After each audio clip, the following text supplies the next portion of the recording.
સાડી પહેરીશ તો ફરી વાર આપણે જીવના રહી ખબર હે લીધું આપણે હવે બધા સિટીમાં રહી ખપે એવી વસ્તુ તરત મળે રહી તોય આપણે કેટલું ભેગું કર્યું હોય ને એમને એમ તો ભેગું થાય નહીં એમાં તો ખર્ચો થયો હોય ને ત્યાં મફતનું ભેગું થાય એ આપણે લેતા નથી બધી વસ્તુમાં બેઠા બેઠા નિરીક્ષણ કરવાનું કેટલું મસ્ત ઘર હે કે આમ તો હું એમાં લઉં 4 દી છું પછી ક્યાં જવાનું શું ખબર હે જીવન જીવવાની કળા હે ભક્તિ એક જીવન કેવી રીતે જીવવું એ જીવન જીવવાની કળા આપણા સંતો શીખવેલા પણ આપણે સમજી નથી હતી આજ સુધી પેલો તો વિશ્વાસ ખપે આપણા પોતાના ગુરુ પર શ્રદ્ધા ખપે અમારા ગુરુએ કંઈ ના દીધું તો બીજે ક્યાંથી કદી જ નહીં મળે સમજી જ લેજો પોતાના ગુરુ ઉપર વિશ્વાસ નહીં હોય ને તો બીજા કોઈની તાકાત નથી કે આપણે આવીને આપણું કલ્યાણ કરી જાય કલ્યાણ કર્યાવાળા હોય ને તો જ આપણો એનો ભેટો થયો હોય એના વચને શબ્દો હાલશું તો આપણા જીવનમાં સોનાનો સૂરજ ઉગશે આજે આપણે એમ કે મારી સાસુ કડક હતી પણ કડક હતી તો જ આપણી તારીખથી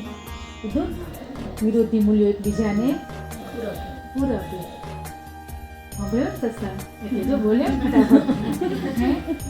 તો બસ એ આજ સારું ને ખરાબ બે વસ્તુ જીવનમાં રહેવાની જ છે તડકો છે ત્યાં છાંડ હોય કે ત્યાં સુખ દુઃખતા જોડી આવે હે ત્યારે જ દુઃખની વેલ્યુ ક્યારે થાય ખબર કઈ પડે સુખ રે કાયમ તો તમે સુખને આમ કહી શકો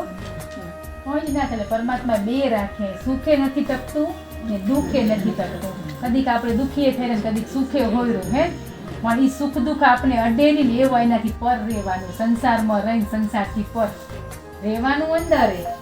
કેમ કાદવમાં કમળ હોય એમ રહેવાનું આપણે કોઈ છોટા ઉડે જ નહીં ને આપણે પેલું એમ કરવું પડે આજ ઘણા એમ કે હવે સત્સંગ કરે પોતે નિંદા કરતા હતા પેલું તો એ સ્વીકાર્યું અમે અહીંયા બેઠા ને એનાથી મોર અમે કરેલા અમારા ગુના સ્વીકાર્યા